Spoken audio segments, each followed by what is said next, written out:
Bonjour tout le monde. On va parler de la bourse. C'est un sujet vaste, la bourse, hein. Donc ne vous attendez pas à ce que je sois complet. Je pense que je vais oublier beaucoup de choses.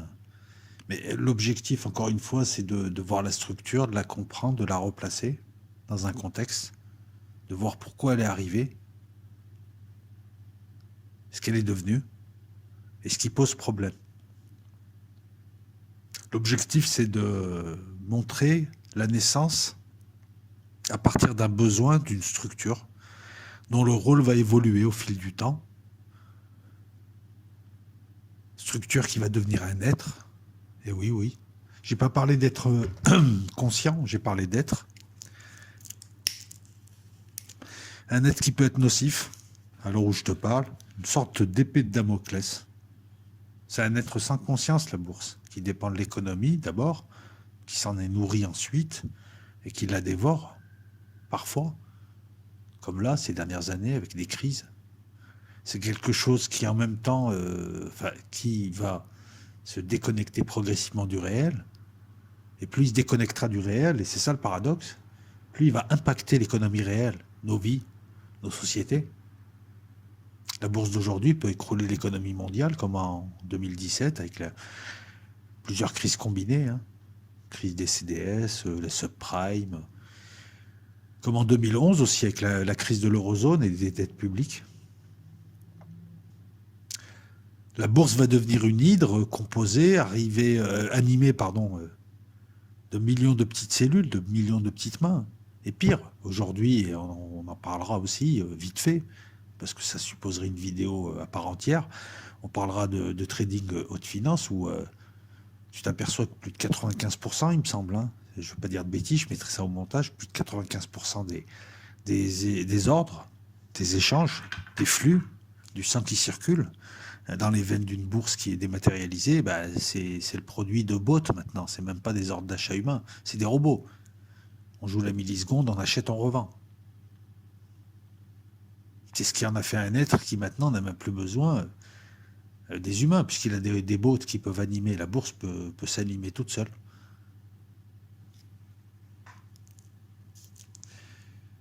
C'est intéressant de voir ce qu'elle est devenue et on va déjà voir ce qu'elle a été au début. Au début, c'était un besoin. C'était un besoin, la bourse. On parlait pas de la même bourse déjà. Parce que toi, dans ta tête, là, à l'heure où je te parle, tu penses bourse de valeur, actions, obligations, options, Varan, turbo, pour ceux qui connaissent un peu. Et ouais, on va en parler de ça. Produits dérivés. Non, au départ, c'était un besoin, c'était des commerçants qui se réunissaient pour s'acheter des trucs, se mettre d'accord sur des prix, se réescompter des titres, des lettres de change. Et ouais, écoute, moi, un tel, il me doit tant, j'ai une lettre de change, je te la revends pour moins cher, tu récupères à toi la dette, et moi, pendant ce temps, j'ai de l'argent, je peux refinancer un truc. Ça deviendra une fonction, petit à petit, un besoin, quand les commerçants se retrouvaient. C'est les bourses de commerce au départ. Puis ça devient une institution, ça je vais te le montrer dans les minutes qui viennent, qui va se chercher, puis qui va petit à petit devenir dual. On parlera de mitose, la bourse de commerce, bourse de valeur. C'est là où apparaît la financiarisation des économies.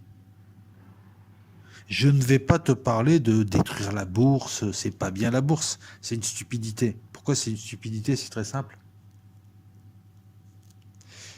C'est un besoin.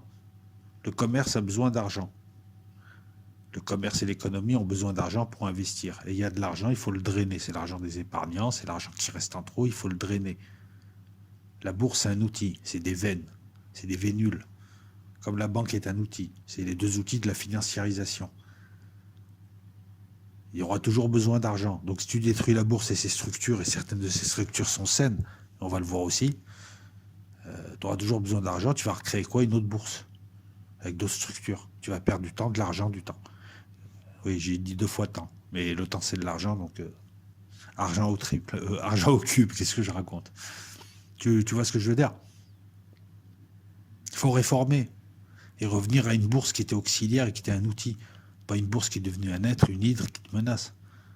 Au départ, tu as créé une machine, et puis après, la machine, elle prend conscience. Enfin, là, elle n'a pas pris conscience d'elle, mais elle se met à te menacer, c'est un danger.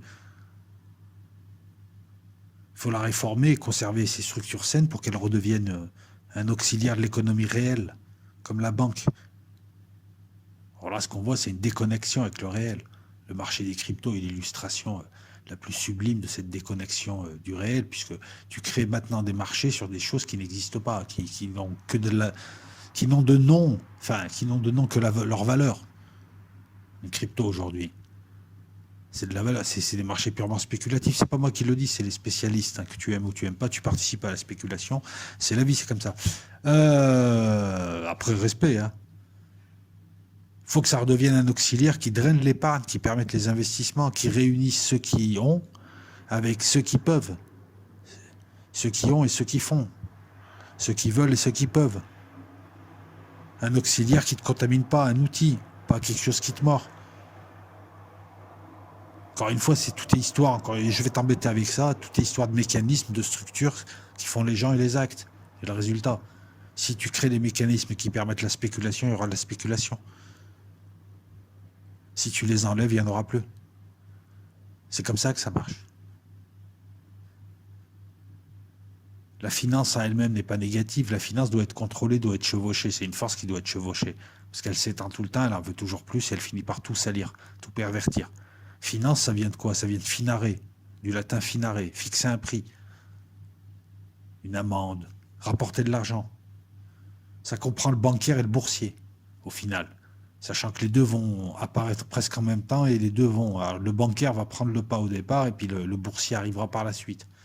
Voilà, le bancaire se développera beaucoup plus vite au départ. Les emprunts, gérer les différentes monnaies, les changer, garder des sommes, prêter à des États aussi, ça sera important parce que ça donnera lieu à des titres qui seront négociables en bourse. La banque sera aussi un acteur en bourse. Ce qui est marrant, c'est que finance, c'est fixer un prix, et fixer un prix, si tu veux... Il y a quelque chose de l'ordre du métaphysique. Fixer un prix, c'est comme si tu nommais quelqu'un, et donc tu lui donnes une existence. Il était fongible, il devient non fongible. Je prends un grain de blé dans un sac de blé, je l'appelle Rayad. Il existe, je le nomme. Eh bien, la finance, fixer un prix, c'est lui donner un nom dans un monde où le nom, c'est un prix. On lui donne une valeur. Il y a beaucoup de métaphysique derrière la finance. Hein. C'est pas pour rien que j'utilise le terme de Mamoun. C'est le sang, Tamim, c'est ce qui circule dans tout corps et qui donne vie, qui permet à la vie de circuler. Et le sang des sociétés, c'est l'argent. Le sang des êtres immatériels, tels que la bourse ou la banque, c'est l'argent, c'est les flux. On le voit dans le capitalisme moderne. L'argent doit circuler. C'est ça qui compte le plus, la circulation de l'argent. Beaucoup plus que le volume, même si le volume doit toujours être accru. On va faire un peu d'histoire. Tu me connais, je te connais. Enfin, tu me connais plus que je ne te connais. J'aime bien remettre tout ça dans son contexte. Ça permet de mieux voir la vision synthétique, la vision de loin. Et après, on va zoomer petit à petit sur les bourses et t'expliquer ce que c'est concrètement. Sans tout te dire non plus, hein, parce qu'il faudrait des livres. On est au XIIe siècle. Tu te rappelles, j'ai fait une vidéo sur la révolution industrielle. Tu verras que ça se goupille. On est au XIIe siècle. C'est la fin quasiment du droit féodal. Là aussi, au montage, je te mettrai. C'est 2 siècles, le droit féodal. Ce qu'on a gardé du droit féodal, c'est les droits seigneuriaux, surtout. Et les titres à la con que t'achetais, une fois que la noblesse d'épée a disparu au fur et à mesure. Quoi. On a une restauration progressive de l'autorité de l'État. Tu vas voir, relation de cause à effet depuis le début. Hein. Depuis Noé, depuis Adam, depuis qui tu veux. L'État commence à se reconstituer. C'est pas encore ça, mais c'est déjà pas mal. Il y a un début de sécurité, il y a un début de stabilité. Le commerce réapparaît. Il y a des villes qui apparaissent. Les villes, c'est pas les terres du Seigneur. Très souvent, elles sont exemptes de taxes et autres. Il y a toujours des arrangements. Il y a des villes royales qui appartiennent qu'au roi. Et tu as les villes de foire. C'est important. Il y a des foires, des marchés pendant tant de temps dans l'année. Ça veut dire des métiers annexes. Ça veut dire les tavernes qui marchent, les hôtels qui marchent, les putes qui marchent. Tout marche autour. Des marchés avec des négociants qui arrivent, qui te vendent du tissu, qui te vendent de ceci, de cela. Ça fait de l'argent. La ville est contente, le placier il est content, ça fait de l'argent. C'est le début du commerce. C'est le début aussi de l'Europe que que tu connais actuellement, qui réapparaît. Le commerce, c'est ce qu'il veut. Il veut une sécurité, il veut une stabilité, il veut des règles. Il veut une fluidité, il veut une vitesse aussi. Les banques apparaissent à peu près là aussi. Hein. Elles font le change, elles gèrent, elles protègent. Ça peut être des maîtres orfèvres qui gardent de l'argent. Eh ouais, les commerçants, ils ne veulent pas tous se balader avec des bourses de 30 kilos pour se faire dépouiller à la sortie de la taverne. C'est à ce moment-là qu'on commence aussi à voir des courtiers qui contrôlent, régulent des dettes de comités agricoles, notamment à l'actuel pont au change à Paris. Tu as une fonction, hein, un lieu, un besoin, une fonction, un lieu. Ça suit le commerce. C'est grâce au commerce qu'il y a tout ça. On a un lieu. Il y a un besoin de coordination qui voit le jour. C'est pas tout à fait encore une fonction. C'est encore éparse. Au XIIIe siècle, les banquiers, tu te rappelles, lors de la vidéo sur la révolution industrielle, je t'avais dit que les banquiers, c'est surtout les banquiers lombards, florentins, qui vendaient aux États et aux gros rupins, et que les banquiers feuges faisaient le particulier, par exemple, à l'époque. Là, les banquiers lombards qui lui permettent le refinancement s'échangent les premières créances d'État à Pise, à Gênes, à Florence, qui sont des villes-États, villes très commerciales, notamment Gênes. Les premières créances d'État, ça sous-entend que les banquiers prêtent aux États. Hein. Ils recommencent à prêter aux États pour que les États se renforcent, fassent leur guerre, récupèrent du territoire. Ils rembourseront comme ça. Et c'est des créances qui te rappellent rien, ça, les obligations. Les obligations, c'est un titre de créance que tu as sur un emprunt. En Flandre, alors la Flandre, il faut resituer, la Flandre, c'est un territoire prospère, c'est Bruges, c'est Anvers, c'est les villes de foire, tu as Lille aussi. C'est des centres pré-industriels, bien avant la révolution industrielle. Et puis, la Flandre participera à la révolution industrielle, le textile, les premières manufactures de textile. Voilà. Les commerçants des villes de foire, de marché, ont pris l'habitude de se réunir un peu partout. La légende voudrait qu'à Bruges, les commerçants se réunissaient devant l'hôtel du seigneur Van Beurs, hôtel dont le blason était 3 bourses. Et le terme serait venu de là. Mais enfin, on se réunissait au Portugal. On se réunissait là où il y avait des commerçants. Tiens, en 1250, tu avais la Société des Moulins de Bazade de Toulouse, qui est l'une des premières sociétés par action. C'est important. Ça va être un titre financier qu'on va négocier. C'est le combustible des marchés, le combustible de la bourse. XIIIe siècle, on commence à voir de l'accumulation de capital, multiplication des échanges. Donc à Bruges, on a un lieu et des commerçants, ça devient une fonction, c'est la bourse, on va garder la légende. Dans la Flandre, région prospère, on voit des bourses apparaître un peu partout, ils discutent, ils se vendent les marchandises, ils fixent les prix. On reste dans la matière première. Portugal, en Espagne, en Italie, ça commerce. Mais c'est encore timide la révolution commerciale et puis la restauration des États. En 1409, on a la création de la première bourse de commerce. Alors, il y a 2 dates, 1409 ou 1450. Il va falloir encore que je vérifie, que je mette ça au montage. Création de la bourse de commerce de Bruges, puis un peu partout dans les Flandres. Donc, 15e siècle. Bourse de commerce. Et on a un bâtiment. Le premier bâtiment, c'est le bâtiment à Anvers. Un besoin qui devient une fonction qui s'exerce dans un lieu et qui est abrité par un bâtiment, on appelle ça une institution parce qu'il y a une permanence. Voilà, le besoin qui est devenu un lieu fonction est devenu un bâtiment institution. La bourse existe. On fait quoi? On brade des effets de commerce, voilà, des créances, des dettes. La première, en 1540, c'est la première bourse française à Lyon, qui est un carrefour économique entre le nord et le sud. Je vous rappelle que beaucoup de commerce se faisait par le fluvial. Lyon, c'est le Rhône, la Saône. Voilà.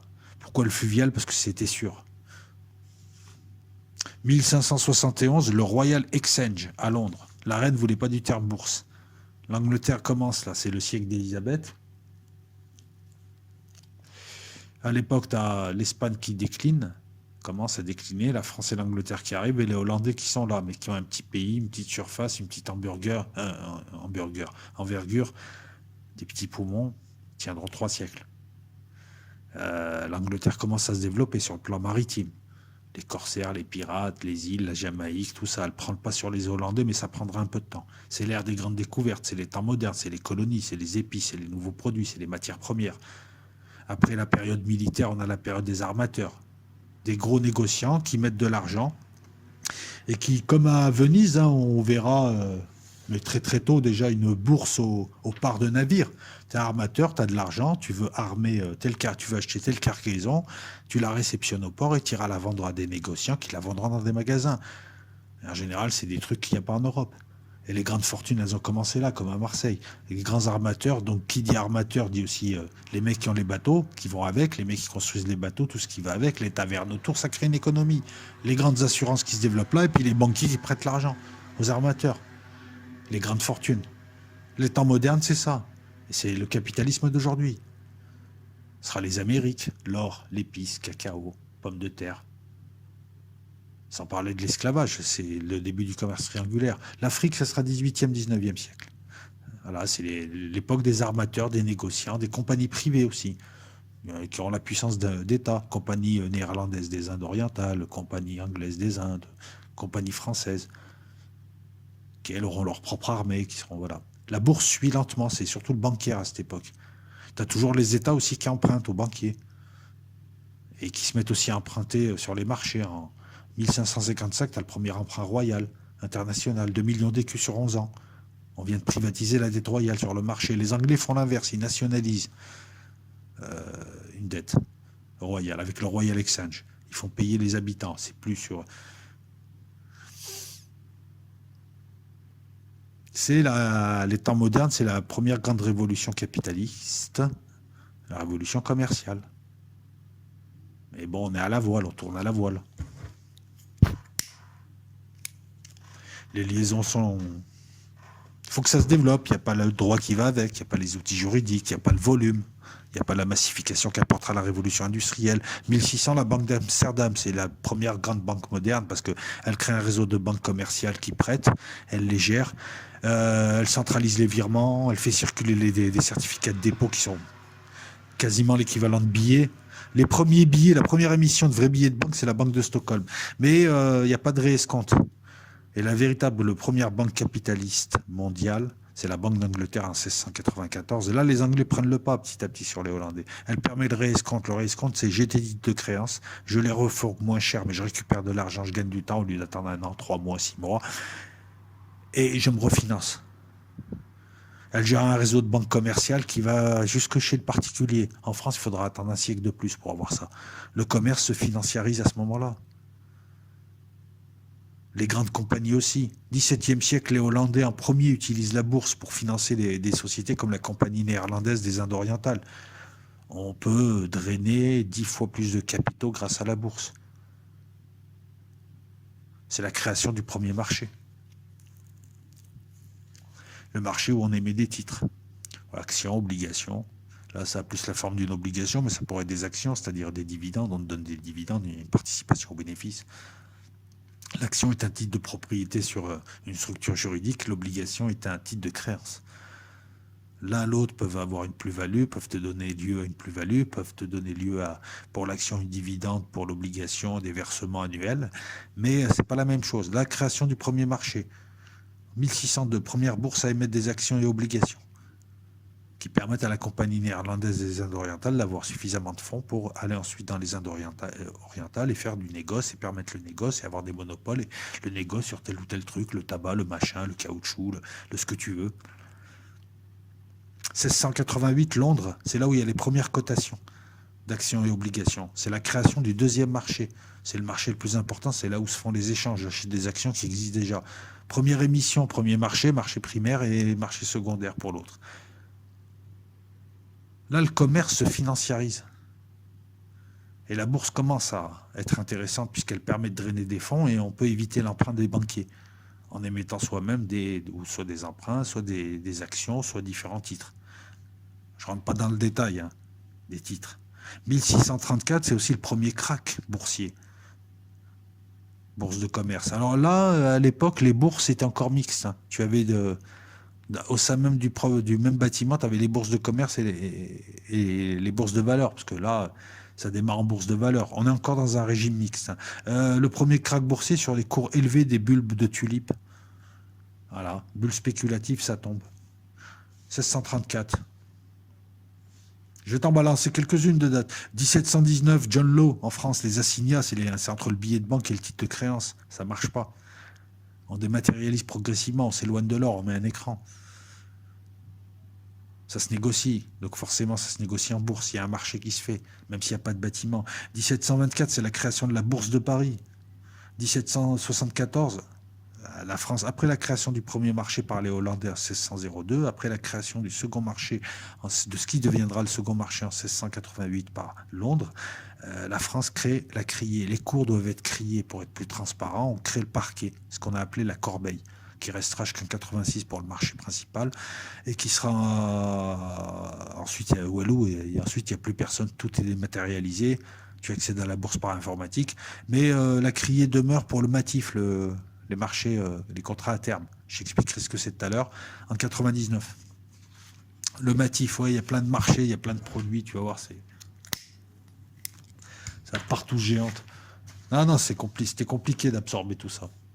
La révolution industrielle, elle est en train d'arriver. Donc l'époque des armateurs, les mines, ça intéresse, mais bon, il n'y a pas encore la technologie. C'est la technologie qui fait tout.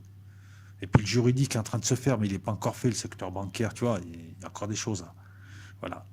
La révolution industrielle prendra le pas sur la révolution commerciale. Les deux forment la révolution capitaliste qui a redémarré avec les villes de foire. C'est une révolution technologique qui permet, basée sur une énergie, la vapeur, qui permet la démultiplication, la massification, la démocratisation d'un tas de trucs. C'est ce qui donnera le niveau de vie que nous avons aujourd'hui. Donc c'est pas que négatif. Il y a un besoin de financement. Les chemins de fer, les usines, les grosses infrastructures, les routes, il y a la création d'un gros secteur privé, il y a des grands travaux à faire, il y a des grandes entreprises, et puis à côté de ça, tu as la colonisation, tu as l'exploration dans les pays, les colonies, etc. Tu as les mines qu'on découvre en Amérique du Sud, il y a besoin de pognon. Puis tu as l'exode rural vers les villes, puisqu'il y a du taf, il y a des usines qui se font. L'Angleterre, au XVIIIe siècle, avait déjà anticipé ça en créant sa révolution financière britannique du XVIIIe siècle, en créant par exemple la société anonyme par action qui est cotée en bourse. En 1700, on a 140 cotations en bourse. En 1688, on en a que 24. En créant et en améliorant les outils financiers qui permettront de multiplier les sources de financement, de les sécuriser. Les banques commerciales, la bourse, les assureurs prêtent, il y a les emprunts publics, il y a une multiplicité des sources de financement parce qu'il y a de gros besoins. L'économie réelle, au XVIe, XVIIe siècle, la bourse se financiarise. Au XVIIe, XVIIIe siècle, c'est l'économie réelle qui se financiarise et qui a besoin de la bourse. C'est sa deuxième jambe. La banque est sa première jambe pour avancer. XIXe siècle, on voit la bourse jouer pleinement son rôle. Ouais, il y a des cracks, mais l'économie, elle n'est pas mondialisée, donc ces cracks, on peut les absorber. Il y a toujours des effets négatifs. Zola parle de ça là, dans son livre, notamment l'argent, il me semble. La bourse permet de financer le chemin de fer, les mines, la marine, les infrastructures, la voirie, des usines, des emplois. C'est ce qui permettra de faire évoluer les pays et donc d'entraîner les pays vers des révolutions sociétales. La technologie continue, la révolution scientifique continue. Paris est en retard, c'est encore un conservatisme au XIXe siècle, conservatisme jacobin, c'est le capitalisme jacobin français, il faut que l'État contrôle tout. Donc, par exemple, on voit qu'il y a peu de cotations boursières et beaucoup plus d'usines et d'entreprises qui se font avec les emprunts bancaires. C'est le bancaire qui est le plus important à Paris. Le développement du secteur privé à Londres, en Angleterre, utilisera beaucoup plus la bourse. Le droit viendra sécuriser la création de la société anonyme en 1663, il me semble, en Angleterre, je te le dis de tête, et en 1667 en France, permettra aussi d'accompagner cette marche. C'est la canne. Si la bourse et la banque étaient deux jambes, le droit, c'est la canne. Le politique suit aussi. On a la Troisième République était très affairiste. Il y a eu des scandales d'action. Panama, allez voir un petit peu. Mais je passe. Je fais exprès d'aller très très vite dans cette histoire qui est quand même assez dense. Première révolution industrielle, mouvement des enclosures. On va remonter au XVIe siècle. Deuxième révolution industrielle, la machine à vapeur, 18e, 19e. Troisième révolution industrielle, l'électricité et le pétrole. Encore deux formes d'énergie, tu vois.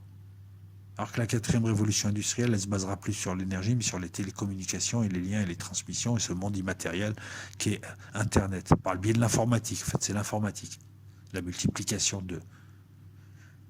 C'est une association de différentes choses qui font que. 20e siècle, l'électricité et le pétrole, il faut de plus en plus investir dans la chimie, la pétrochimie, dans tout un tas de choses. La bourse joue son rôle, mais 1929, premier krach mondial, ça démarre avec des retraits d'investisseurs à New York, des retraits d'investisseurs étrangers. Ça se poursuit avec une hausse du taux d'escompte, des prêts que fait la Banque centrale, la Fed, aux banques commerciales qui elles-mêmes prêtent aux investisseurs, hausse du taux d'escompte.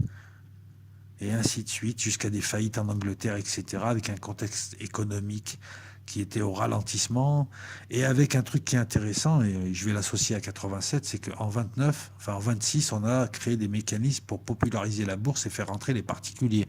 Mettre ton argent dans la bourse, comme les investisseurs traditionnels. C'était à la mode, on le voit dans les récits, on le voit dans les films, on le voit dans les bouquins. Très très américain.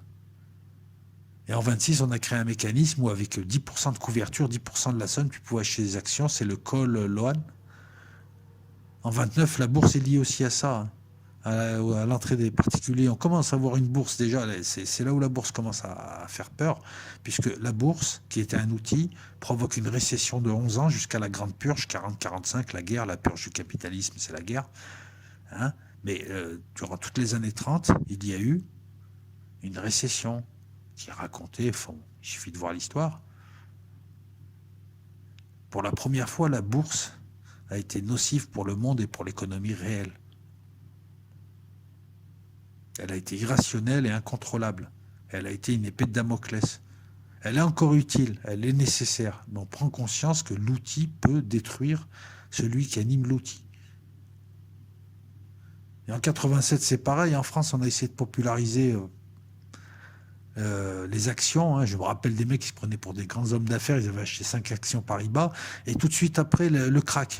Parce que tu as eu une bulle spéculative qui s'est écroulée. Et tu as eu un crack en 87. Voilà, je les mettais en parallèle. En tout cas, à partir de 29, on s'aperçoit que la bourse, c'est bien, mais elle est incontrôlable. Et le problème de la bourse, c'est sa rapacité. C'est un être qui veut toujours grandir, grandir, grandir. Non, tu peux pas. Comme dit un proverbe chinois, les arbres ne montent pas jusqu'au ciel. On commence à voir le début de la perversion d'un outil économique, la spéculation. Et encore, ça se gère. Puis surtout qu'il y a la bonne et la mauvaise spéculation. On en a déjà parlé dans une vidéo, je ne rentre pas dans le détail. Il va falloir attendre les années 60 pour avoir quelque chose d'intéressant qui nous concerne, qui va concerner la fin de la vidéo surtout, c'est-à-dire le constat et la dangerosité de la bourse, c'est la titrisation.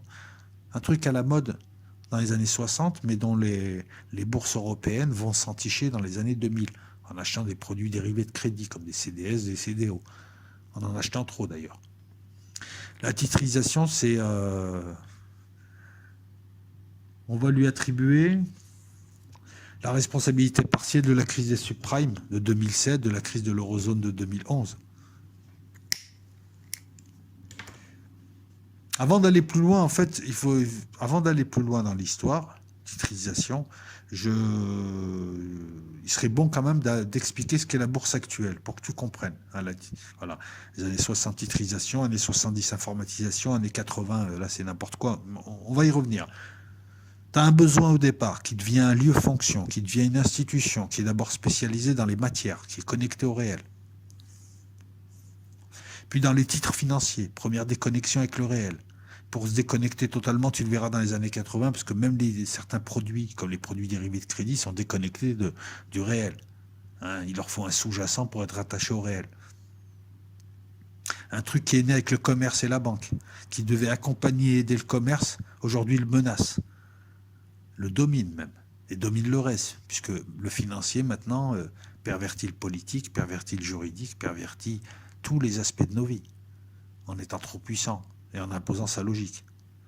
C'est quoi la bourse? C'est des marchés adimensionnels, c'est des nouveaux mondes créés. Après les temps modernes, on avait exploré la Terre, qu'est-ce qu'il fallait créer? Voilà. L'informatique a permis, on crée d'autres mondes. d'autres terrains de prospection pour faire du commerce uniquement. Bon, on a créé aussi Internet pour explorer. C'est des marchés où on propose, où on négocie des matières premières, des titres financiers, selon la règle de l'offre et la demande. Voilà. C'est tant de personnes veulent acheter à tant de prix, tant de personnes veulent vendre à tant de prix. L'ordinateur te fait un calcul, ça va très très vite, hein. C'est des grands calculateurs qui gèrent ça. Les prêtres de la bourse, c'est des mathématiciens. Et c'est les seuls qui prétendent avoir des modèles pour comprendre plus ou moins cet être irrationnel composé de milliers de cellules, de millions de cellules, pardon, et puis de bots. La bourse est tellement déconnectée de la réalité que maintenant c'est des bots qui la font tourner qui sont même déconnectés de la réalité. Et les produits qu'elle fait tourner sont des produits toxiques. Certains produits toxiques comme les CDS, les produits dérivés de crédit, sont déconnectés de la réalité. Mais tout ceci a un impact sur nous. Il est là l'enjeu. Je te le répéterai ça tout à l'heure. On va le détailler. La technologie informatique a permis une mutation énorme. Sans l'informatique, on n'aurait pas la spéculation qu'on a là, on n'aurait pas la toxicité des produits, on n'aurait pas... La bourse a cherché, c'est en cela que c'est un net, à grossir de mille et une manières. En volume, quand elle a vu que, elle a multiplié les marchés. Le dernier, c'est le marché de la crypto, mais tu as des marchés pour tout. Tu as même des marchés de la dette. La titrisation, c'est ça. Des marchés de dette, des marchés sur les indices, ce qu'on appelle les options, les trackers, les ETF. On joue un indice. Il est où le financement de l'économie réelle là-dedans? Donc elle a essayé de grossir par les volumes, par les marchés, d'abord en faisant rentrer des particuliers, ensuite en créant des marchés, ensuite en créant des produits. Jusqu'où ça va aller? Puisqu'à chaque fois, l'édifice est de plus en plus fragile et quand il s'écroule, c'est toute l'économie. C'est ça qui est fou, c'est cette somme de paradoxes que je veux mettre en avant. C'est ça la valeur ajoutée de l'analyse, c'est de l'analyse que je te propose. Elle s'est déconnectée progressivement de la réalité pour se créer sa réalité dans laquelle elle nous a englobés. C'est Satan. Il crée une gangue et il nous sépare de la source et de l'univers et du cosmos et de l'ordre naturel des choses, en créant son propre truc, ses propres règles. Mais là, c'est quelque chose qui n'a pas conscience d'elle.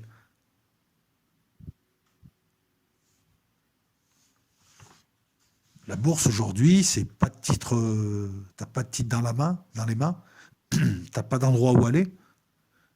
C'est des bots qui la font tourner, des trucs irréels. C'est-à-dire, voilà. Tu comprends ce que je veux dire? Quand je dis des bots, c'est des trucs. Elle a créé elle-même ses propres trucs qui la font grossir. C'est des produits qui sont plus connectés sur des produits réels, mais qui sont connectés sur des indices de produits réels, des évolutions de produits réels. Qu'est-ce qui reste de réel? L'impact qu'elle a sur l'économie réelle. La bourse, c'est là où se négocient des titres. Alors, tu as la bourse de commerce, et petit à petit, on a vu apparaître au XVIe siècle des bourses de valeur, puisqu'on commence à voir des titres apparaître, des titres qui sont sécurisés par le droit. La bourse négocie des titres. Tu me diras, même les matières premières sont adossées à des titres, selon une cotation qui a un prix d'équilibre entre les ordres d'achat et de vente. Les ordres sont soumis, et c'est ça aussi qui fait peur, à l'irrationalité de la prise de décision. Les spéculateurs vont jouer la hausse ou la baisse. Les gens vont prendre des décisions non pas en fonction des résultats d'une entreprise, mais en fonction d'un contexte, des résultats, de leurs attentes, de leurs craintes, leur volonté de faire une prise de bénéfice ou pas, etc., etc. Tout dépend s'ils ont investi ou s'ils sont là pour spéculer. C'est pas que des critères économiques, c'est un être irrationnel, c'est ça aussi qui fait peur. L'informatisation des cours a permis, là où avant il y avait 2 cotations par jour, des cotations en permanence. Si tu peux coter à la milliseconde, tu peux spéculer. C'est ce que font des gens, des particuliers et autres. J'achète à la milliseconde, je revends parce que c'est monté d'un point. Parce que mécaniquement, je sais que ça va monter d'un point. Et là, je sais que mécaniquement, ça va baisser. C'est le problème de la spéculation, c'est le problème du trading à haute finance, des entreprises, des compagnies financières, des gens qui gèrent des actifs, des gros, on va le dire comme ça, qui utilisent des calculateurs. Et leurs calculateurs, en fait, le but, c'est de fonctionner très très vite, d'acheter vite, revendre vite. Ça se joue à la milliseconde avec d'autres calculateurs, à la bourse.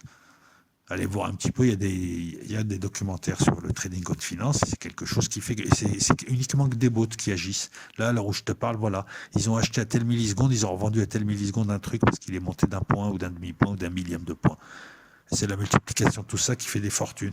Et c'est comme ça que ces gens, voilà. Il est où le financement de l'économie? Ça devient le casino, c'est ce qui deviendra le casino dans les années 80, mais dans les années 80, il n'y avait pas encore la puissance informatique pour ça. C'est des marchés adimensionnels, totalement informatisés. On attribue des villes places fortes, oui, il y a peut-être des places, mais c'est tout fait par informatique, c'est des écrans.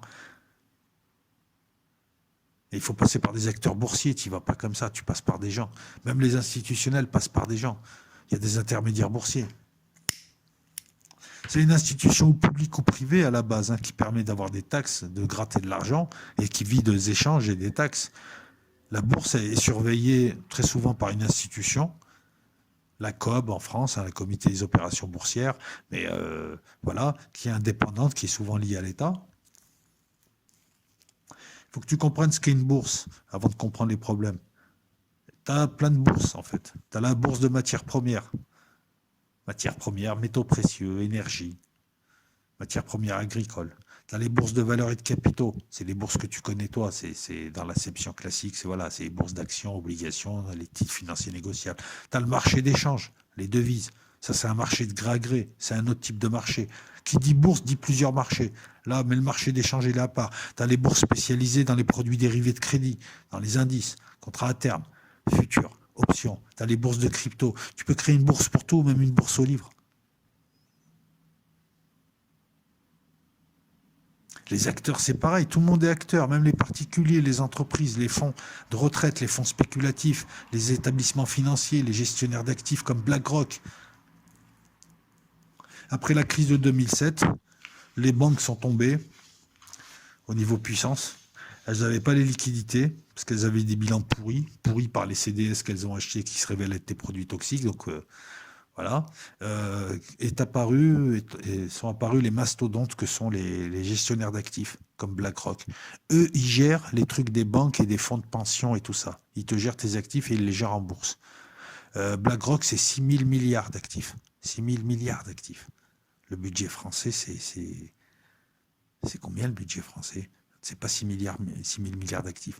C'est plus puissant que Google. Ils gèrent les actifs de Google. Ils gèrent les actifs du fonds de pension qui gère les actifs de Google. Pour te dire un peu le niveau. Ils gèrent les sociétés d'assurance et de réassurance qui lui confient. Et ils gèrent aussi pour les particuliers, BlackRock. Voilà, c'est pour ça qu'il lorgne sur la France et sur l'épargne des Français. Il est là pour aller ratisser même l'épargne des petits, des petites PME, etc. En leur proposant des trucs. Par exemple, aux particuliers, ils proposent voilà, des indices. Tu suis un indice comme le CAC 40. Ils proposent des produits comme ça. Tu finances rien du tout, là. Tu mets de l'argent pour acheter un produit financier qui est en fait le suivi d'un indice. Même si en sous-jacent, tu as une obligation à côté qui est à coller pour lui donner un peu de valeur. Les bourses de matières premières, on va parler des bourses de matières premières puisque c'est les premières. C'est les bourses de commerce. 1532, la fameuse banque d'Amsterdam qui accueille les transitions financières sur 3 marchés, au comptant, à terme et en option.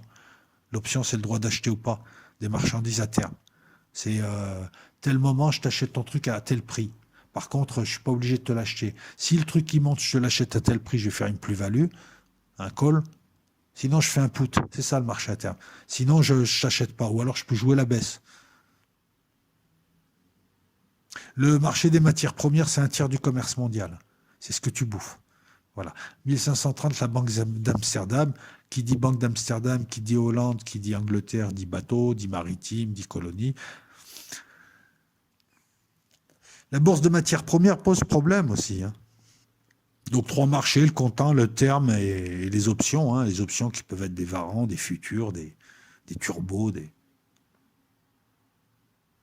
Et donc petit à petit, on a la bourse de commerce d'un côté, la bourse de valeur, mais on va rester sur la bourse de commerce. 1571, le Royal Exchange. Il y aura toujours les 2 bourses. La bourse de commerce de Paris, elle sera hébergée au Palais Brongniart pendant un certain temps. Et puis d'abord, il y a la construction de la halle au blé, où elle sera là-bas. Donc, on est à l'époque où les 2 bourses sont là, soit elles cohabitent, soit non. 1877, London Metal Exchange, le London Commodity Exchange, c'est des marchés. Marché du sucre, du cacao, du café, jusqu'en 54, ensuite droit. Je ne vais pas tous te les faire. Mais les bourses de matières premières, tu as une dizaine de places fortes qui font tout. Tu as Londres, par exemple, tu as Chicago, le Chicago Board of Trade, qui est une place forte pour le blé, le maïs, le riz, qu'est-ce qu'il y a, le riz brut, l'avoine, le soja, le lait, le blé. Paris pour le blé de meunerie, le maïs, le colza. La seule chose qu'on voit, c'est que les bourses de matières premières, c'est quoi? Elles permettent de fixer le prix de matières premières exportées par des pays. Ces prix peuvent être soumis à la spéculation. Ces prix voient des sociétés, des banques spéculer et acheter des trucs sans même toucher la marchandise, prendre même des options dessus, parier à la baisse en prenant des options. Ils n'ont même pas besoin d'acheter la récolte. Curieusement, les bourses de matières premières sont dans les pays consommateurs qui sont puissants. Ça met la pression aux pays producteurs. Il faut savoir que quand tu joues à la spéculation avec des cours, en bout de chaîne, il y a des morts. Parce que c'est des pays comme le Gabon, c'est des pays comme le Vietnam, qui pour le café, il ne peut pas accepter une perte de 10 centimes. Voilà, donc la spéculation peut tuer. Il y a un problème. Deuxièmement, ces bourses de matières premières agricoles, elles affectent la souveraineté de ces pays, puisque jusque-là, ils avaient la possibilité de passer par les marchés ou par le gré à gré, discuter de pays à l'autre. Alors ça se fait encore, mais maintenant, la plupart de leurs récoltes, de leurs ventes, est soumise au diktat du prix fixé par les bourses de matières premières qui ne sont pas sous leur contrôle. Il est là le problème. C'est à Londres que tu négocies le prix du brut, du Brent, du pétrole brut Brent, du gazole. C'est à New York que tu fixes le prix du brut WTI, on en avait parlé, du gaz naturel. Rotterdam pour le gazole, l'essence sans plan. Singapour pour le nafta, pour l'essence, le kérosène. Et ouais, matières premières, matières agricoles, énergie, métaux précieux. Londres, c'est une place forte pour les métaux précieux.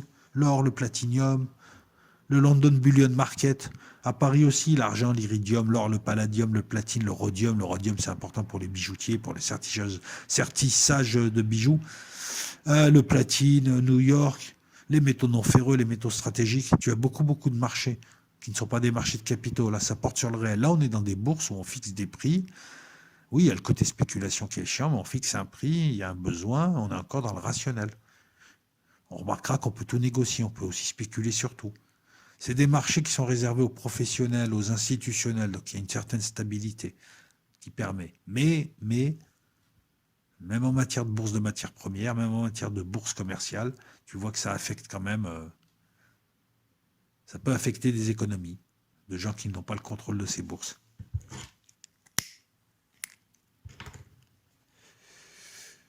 On va créer des outils financiers pour trader tout ça. Hein. Ce n'est pas des bourses où on arrive, j'échange 2 kilos. C'est des titres qui représentent ça ou ça.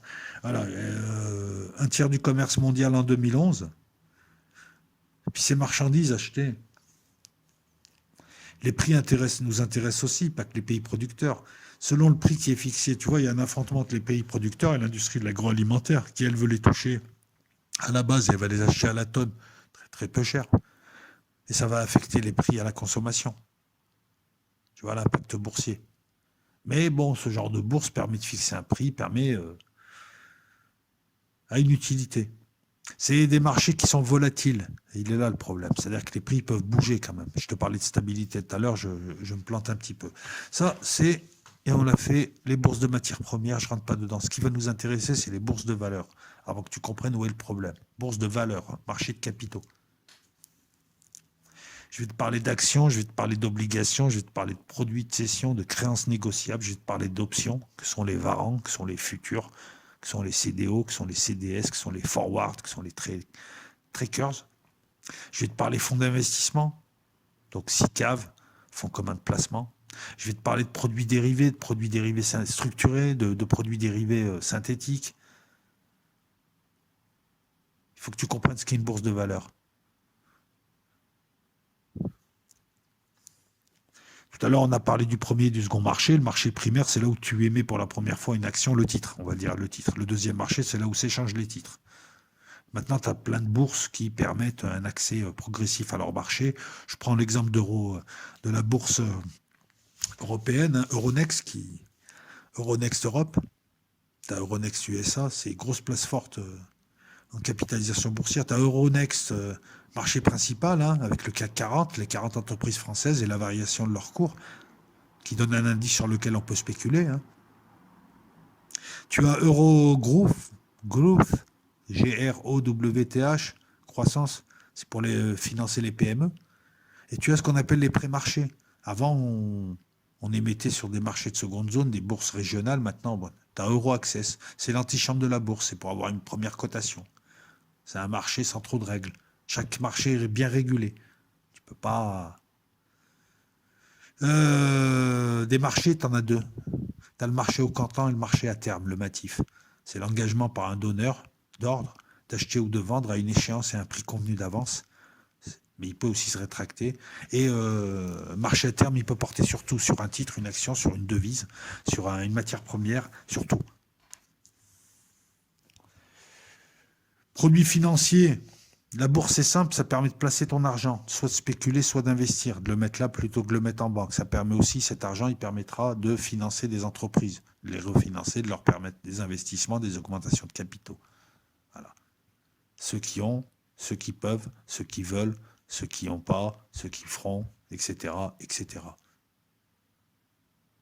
Les produits dérivés. Je t'ai parlé d'actions et d'obligations. L'action, c'est un titre de propriété sur une société, sur une structure juridique. L'obligation, c'est un titre de créance. Tu as les obligations d'État, les T-bonds, les obligations françaises, etc. Tu as d'autres types de produits de cession. Tu as des créances négociables, des différents titres, certificats d'investissement et autres. Et tu as les options. Les options, elles jouent. À la base, c'était pour couvrir un risque. C'était pour, voilà, les varants, les futurs, les CDO, les CDS, c'était pour couvrir un risque. C'est devenu des objets de spéculation. C'est devenu des produits dérivés de crédit et c'est devenu des produits toxiques. Et quand l'ensemble des banques européennes ont bâti leur bilan sur ça à partir des années 2000 parce que c'était à la mode, parce que c'était hyper spéculatif et qu'elles se retrouvent avec des trucs pourris suite à la crise des subprimes et des trucs que personne ne pouvait payer parce qu'il y a des faillites en cascade, elles ont vu leur bilan se rétrécir et elles ont demandé un refinancement et elles n'avaient plus d'argent. Ça a affecté l'économie réelle, les entreprises, le financement de l'entreprise. Il faut du sang, il faut du sang neuf, etc., etc. Et on est encore dans cette situation. Les produits dérivés de crédit, c'est des moyens de spéculer avec un effet de levier, avec très peu d'argent, ou de couvrir un risque. Il y en a plusieurs. Ils dérivent d'instruments financiers sous-jacents. Ils sont toujours accrochés à une obligation. Mais c'est des produits dérivés, c'est pour couvrir un risque. Le CDO, c'est un risque bancaire. Je t'ai fait un emprunt. Je paye une prime à un type pendant X temps. Si toi, tu me rembourses l'emprunt, il n'y a pas de souci. Si tu ne me rembourses pas l'emprunt, c'est ce type qui me le rembourse. C'est une assurance. Eh bien, cette assurance va être titrisée et va devenir un produit financier comme une action. T'imagines le délire? On en est à des risques de crédit. On en est à jouer sur des risques de crédit. Le casino. Et pire, on a vu apparaître des produits déstructurés sur mesure, comme les CDS. Et les CDO, ça en fait partie. Là, c'est du sur-mesure. C'est JP Morgan en 94 qui a créé ça. C'est comment dire ça? C'est des paquets de risques. Risques d'impayés. On va voir ça après. On a les indices boursiers, ces paniers synthétiques d'évolution de certains titres, comme le CAC 40, le Nasdaq, qui est le premier marché informatisé, de cotation informatisée, le Nasdaq en 71, le DAX 30, le SBF, le SEC, le Nikkei. On peut spéculer sur un indice, sur sa hausse et sur sa baisse. Tu vois à quel point la bourse est devenue complètement tarée. On joue pour jouer. Et elle, c'est du combustible. Chaque ordre de vente, chaque opération économique qui lui permet d'avoir un ordre de vente, c'est du combustible pour elle. C'est des globules rouges. T'arrives à suivre, j'espère. Tu as les titres financiers négociables, interchangeables, fongibles, comme les actions, les obligations, les titres de créance négociables, les parts de SICAV, FCP, les certificats d'investissement, les varants, les options, les stocks options. Ouais, je sais, c'est le bordel. C'est pour ça que tu retiens dans les grandes lignes. Les produits dérivés, c'est l'une des raisons aussi qui ont fait que la bourse est devenue ce qu'elle est, totalement déconnectée de la réalité. Alors, produits dérivés de crédit, on va jouer un indice, on va couvrir un risque. À la base, ça partait sur une bonne intention. Voilà, tu couvrais une dette, un emprunt que tu avais fait. Tu as les varants. Les varants, c'est tu te positionnes sur un sous-jacent. Une action, un indice, une matière première, et tu vas jouer la hausse ou la baisse, et tu vas mettre 10, tu recevras 100. Voilà. Ça permet, alors je te demande une seconde, ça permet de couvrir une autre opération qui sera à la hausse, tu joueras là à la baisse. Les parieurs savent de quoi je parle. Le turbo, c'est comme un varant, mais il n'y a aucune échéance. C'est un droit d'acheter ou de vendre un sous-jacent à un prix déterminé à un moment donné pour le revendre s'il monte ou des... Voilà. Sur le marché à terme, tu peux jouer le call, le put, mais tu n'as pas d'échéance fixe. À tout moment, tu peux saisir l'option. Le futur, c'est un contrat à terme entre deux parties où il y a un achat-vente. Cette fois, il y a une obligation d'échange de quelque chose. Parce que jusque-là, il n'y en a pas. On spécule pour spéculer. Tout ceci va intéresser les banques parce qu'il y a peu d'investissements à faire. Tu as un effet levier à faire. Tu mets 10% de la somme, 5%. Tu as beaucoup de gains, mais il y a beaucoup de risques. Tu as les trackers, les ETF, c'est des fonds qui sont cotés durant toute la séance et qui suivent un indice. Tu as des fonds avec des paniers de titres qui vont monter ou descendre en fonction de l'indice. Il n'y a même pas besoin d'intervention humaine. Par exemple, ça peut être indexé sur le CAC 40. Il est loin le financement de l'économie réelle. Parmi les produits dérivés, tu as les pires, c'est les produits structurés, à capitaux garantis, à capitaux non garantis. Le capitaux garanti, c'est l'option sur le CPPI. À capitaux non garantis, c'est le turbo, c'est le range. À effet de levier, comme le Varan, on vient de t'en parler. Tu as des produits structurés de rendement. La différence entre un produit dérivé de crédit et un produit dérivé de crédit structuré, c'est que le deuxième est fait sur mesure pour une boîte. Voilà. Parce que c'est des opérations complexes. On fait des mélanges de choses et c'est très très compliqué. Produit structuré de rendement ou de participation. L'actif n'est pas détenu, on joue juste sur le cours. C'est des instruments de spéculation qui ont été trop achetés. C'est plus des titres sur des boîtes. On revient à la titrisation alors, des années 60. La technique, c'est simple. Hein. C'est on transforme des actifs financiers comme des créances en titres financiers. Je prête de l'argent, il y a des gens qui me doivent de l'argent, j'en fais un titre financier que je peux négocier en bourse. Jusque-là, tu te dis, ok, comme ça, le gars, il couvre son risque, il le reporte sur d'autres investisseurs, ok. En plus, il peut se refinancer, il n'a pas besoin d'attendre que l'autre paye, moyennant une somme qu'il va perdre. Il va récupérer une partie de son argent en émettant le titre. Voilà, après tout, EDF, c'est ce qu'il fait, il titrise les créances. Tout l'argent que vous devez à EDF, là, vous avez un contrat d'1 an, il est déjà, EDF a déjà l'argent. Ils ont titrisé et puis ils ont récupéré l'argent. Ça leur permet de réinvestir dans les investissements lourds qu'ils font. C'est une technique financière, donc on utilise une société, un spécial purpose véhicule, une société intermédiaire, on crée un portefeuille d'actions, un portefeuille de créances, de titres, de nature similaire en général. Les prêts immobiliers des subprimes, hein, vous savez comment c'est né, hein, avec la montée du taux d'escompte qui a fait la montée des prêts immobiliers, qui a fait que les gens ne pouvaient plus rembourser leurs prêts immobiliers, ils ont commencé à rendre leur maison, les prêteurs sont tombés un à un, les banques aussi, etc. etc. Et puis on s'est aperçu que la plupart de ces gens aussi avaient retitrisé, avaient refait ça, et puis la titrisation, c'était le CDS. Le fameux CDS qu'a créé JP Morgan. Bref, revenons à nos moutons. Donc, on crée un portefeuille de créances de nature similaire comme des prêts immobiliers ou des prêts à la consommation ou même des prêts avec des factures monothématiques. Et on cède ça à une structure, donc le Special Purpose Véhicule qu'on crée. Et lui, il en fait un titre. Et ce titre-là est placé sur le marché. C'est les investisseurs qui achètent ou pas ce titre. Quel est l'intérêt pour les investisseurs? Si la dette est payée au bout, ils touchent beaucoup plus que le titre, que la valeur du titre acheté. Il y a une utilité. On transfère des risques de crédit d'investisseur à investisseur. Mais il y a le risque aussi de boule de neige. Surtout quand tu commences à mélanger des dettes pourries avec des dettes qui tiennent la route. Tu mets des CDS dans des CDO. Ça crée des trucs, voilà. Et après, il y a effet boule de neige. Le problème des années 2000, c'est qu'il y a eu un achat massif de ces CDO avec des CDS à l'intérieur par beaucoup de banques européennes. On avait aussi la titrisation synthétique, donc ce produit dérivé de crédit, le CDS complexe. On ne savait même plus à qui était rattaché quoi. En fait, pour te la faire simple, beaucoup plus simple qu'on ne le pense, la titrisation te permet de créer des titres sur n'importe quoi, tout et n'importe quoi. Donc on a créé des produits toxiques, des virus, qui au sein de l'économie réelle vont détruire des bilans d'actifs, donc licenciements, pertes, etc. Vont faire qu'il n'y ait plus de liquidité. Ça, c'est le premier problème. Dans les années 70, l'informatisation arrive. On peut maintenant coter à la milliseconde. On peut absorber des grands volumes d'achats. On peut spéculer. L'informatisation apportera la dématérialisation, apportera la spéculation, elle apportera la déconnexion. Là, jusque-là, la bourse, fallait y aller. Tu passais par des intermédiaires, mais il y avait une présence, il y avait quelque chose. Les années 80 vont apporter une certaine décomplexification, je ne sais plus comment on dit, avec le rapport à l'argent. C'est le moment où on commence à voir les cracks liés aux junk bonds, les obligations pourries, les titres pourris, beaucoup de rendement, mais en fait qui s'écroulaient vite, des paniers de titres complètement pourris.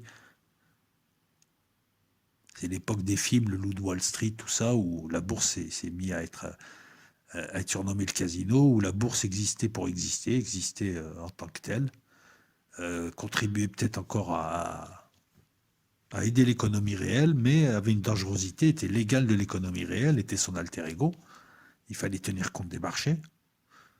Dans les années 70 et les années 80, il y a aussi beaucoup de pays comme la France qui ont dû passer par les fourches codines et abandonner leur souveraineté monétaire au profit d'une banque centrale, la BCE pour nous, ce qui veut dire aller emprunter sur les marchés financiers. Donc on a le problème aussi qui apparaît, c'est que la bourse commence à empiéter sur le public. Dans les années 90-2000, on voit des collectivités prendre des emprunts toxiques et être liées à la banque ou prendre des emprunts toxiques parce qu'ils sont toxiques, parce que c'est des titres qui s'écroulent en bourse. Donc il y a la bourse dans l'affaire. La bourse commence à avoir un impact non pas seulement dans le milieu des affaires et l'économie, mais dans les collectivités locales, dans les États, auprès des hommes politiques. En 2012, lorsque Hollande est élu, la première chose qu'il fait, c'est qu'il va à la City pour dire non mais je ne suis pas votre ennemi, j'ai dit ça mais je rigolais, en parlant de la finance. La City étant le haut lieu de la finance mondiale. C'est là où ça commence à être problématique. Dans les années 90, pour continuer un petit peu l'histoire et boucler, on commence à déconnecter total. Alors jusque-là, dématérialisation, tout ça, mais on déconnecte encore plus puisqu'on crée des marchés et on crée des marchés. Non, on ne crée pas des marchés, mais on crée des bulles spéculatives. C'est pas on crée encore des marchés. Là, maintenant, on commence à créer des marchés avec la crypto. On crée des bulles spéculatives liées aux nouvelles technologies qui ne sont pas l'électricité ou les infrastructures que suppose la vapeur, l'électricité ou le pétrole. C'est juste des startups qui te font des logiciels pour savoir où tu vas te garer à 10h du soir dans une grande ville. Ça draine des millions, mais ça crée une bulle spéculative. Il y a un écroulement, mais ça n'a pas encore d'impact. Non, c'est à partir de 2000. La bourse a grossi. Elle s'est démultipliée grâce à l'informatique. Elle a multiplié ses marchés, elle a multiplié ses places fortes. On voit apparaître dans les fins des années 80, début des années 90, grâce à une loi, une directive européenne, et la France en 88 le permet, des nouvelles bourses qui apparaissent, des nouveaux organismes boursiers qui viennent concurrencer. Elle a grossi sur ce plan-là. Elle a grossi en créant des marchés à gogo. Qu'est-ce qu'il lui reste? Des produits toxiques à la con. Et c'est à partir des années 2000 où les produits toxiques comme les CDS ont failli mettre à bas l'économie mondiale et risquent encore de... Parce qu'il y a encore un gros volume de ces CDS et de ces produits toxiques que la BCE rachète notamment à certains pays. Elle rachète quoi? Des titres pourris qui ont été émis. La bourse n'a pas arrêté de grandir sur toutes les dimensions.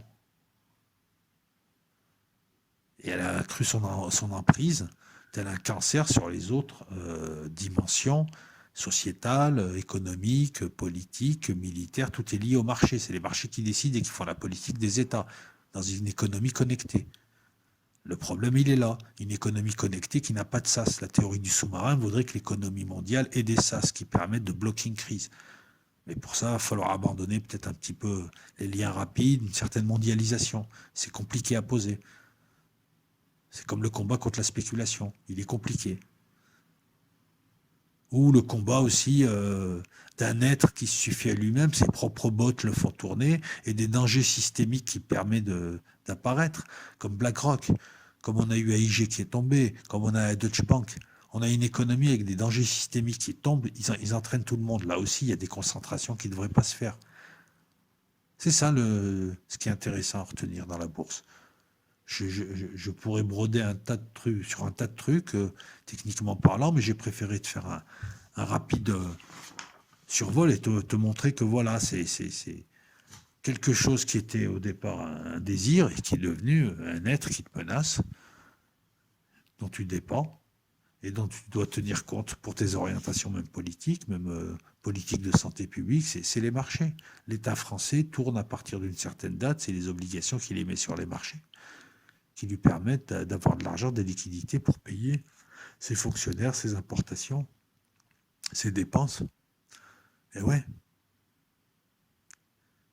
Et plus tu es bien coté par les agences de notation qui sont devenues des agences politiques, plus ton taux est bas et on parle de milliards d'économisés.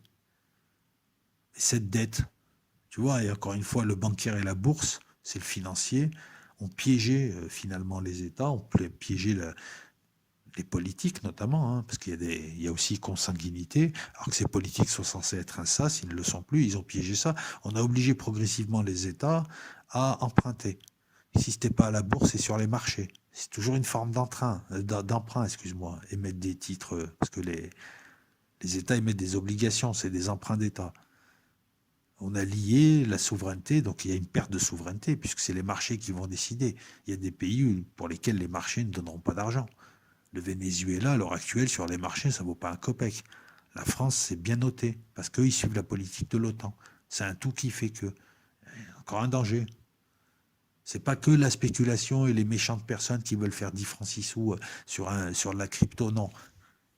Le marché de la crypto, qui est un marché typiquement spéculatif, en quoi il finance l'économie réelle? Non, non, mais après, chacun peut me raconter que c'est pour aider les petits Africains, mais en quoi? Honnêtement, soyons honnêtes.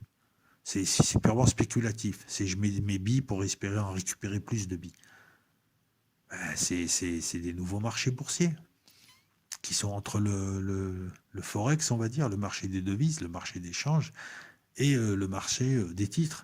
Parce que tu as de la monnaie électronique, tu as des tokens qui sont des titres de titres. Là, encore une fois, bonjour l'irrationalité. C'est même plus des monnaies échangeables, c'est des tokens, c'est des indices carrément d'une autre monnaie basée sur l'Ethereum ou le Bitcoin qui eux-mêmes sont une crypto-monnaie qui elle-même va devoir être transformée en véritable monnaie. Et tu vois un peu le délire, tu vois la déconnexion. La bourse a commencé à exister, commencé à se déconnecter et à créer sa bulle de réel dans laquelle elle nous a inclus progressivement. Voilà, si je devais résumer cette vidéo, je la résumerais à ça. Elle a pris le dessus sur le politique, l'économique, le sociétal. Et elle est bien plus dangereuse que la banque, parce qu'elle est moins contrôlable, elle est plus irrationnelle. Tu ne peux pas arrêter la bourse, parce que là, tu écroules les économies mondiales. Il y a un besoin constant de financement. Et tu ne sais pas, il suffit pas de mettre une loi sur la spéculation, parce qu'il faudrait un gouvernement mondial pour l'appliquer. Or, on n'en veut pas du gouvernement mondial, c'est ce qui nous inquiète. Tu vois, c'est très facile c'est beaucoup plus facile de gérer les banques et de passer des lois bancaires que de passer des lois bancaires 84 en France. Il y a eu différents correctifs. C'est beaucoup plus facile d'imposer aux banques une certaine moralité, banque qui n'est qu'un acteur. La bourse, que de gérer la bourse. La bourse, t'as pas, voilà, la France, elle peut pas faire une loi mondiale. Les spéculateurs, ils passent d'une place forte à l'autre. Et il est là le problème. Il est compliqué. La réforme est beaucoup plus compliquée qu'on ne le pense. Il faut une concertation à un échelon international, en évitant l'écueil du gouvernement mondial, pour faire en sorte de moraliser les bourses, qui restent des organismes privés. Et puis chacun fait ce qu'il veut. Donc tu vois, le truc, il est là. C'est compliqué juridiquement. Comment empêcher une bulle spéculative? Comment savoir que ça va être une bulle spéculative? Comment faire pour que... On a à plusieurs reprises dans l'histoire, les États, lorsqu'elles ont voulu, elles ont fait des lois, les banques ont été remis au pas. Il suffit de le vouloir. Mitterrand, il arrive en 82, il nationalise les banques. Tout le monde ferme sa gueule. La bourse, tu peux rien faire. La taxe Tobin, tu l'attends toujours. Ben non, tu peux pas là. Toutes ces taxes et tout qu'on veut mettre sur la spéculation qui servent à rien. Le problème, il est là, c'est comment faire avec la bourse sans la bourse.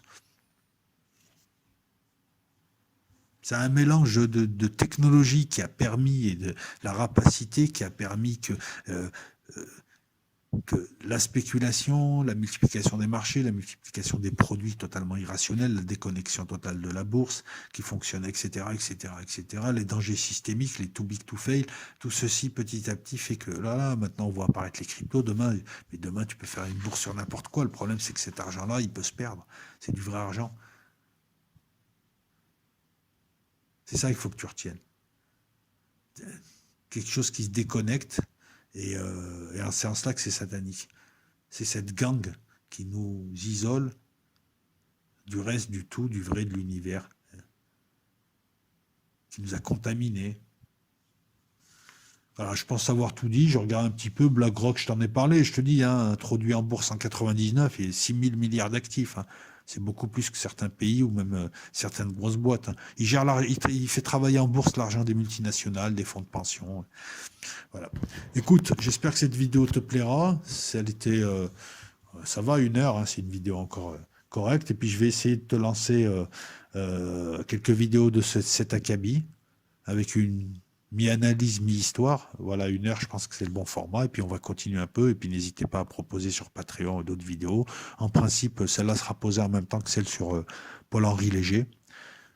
Enjoy, Allez, ciao tout le monde, la bise à toutes et à tous.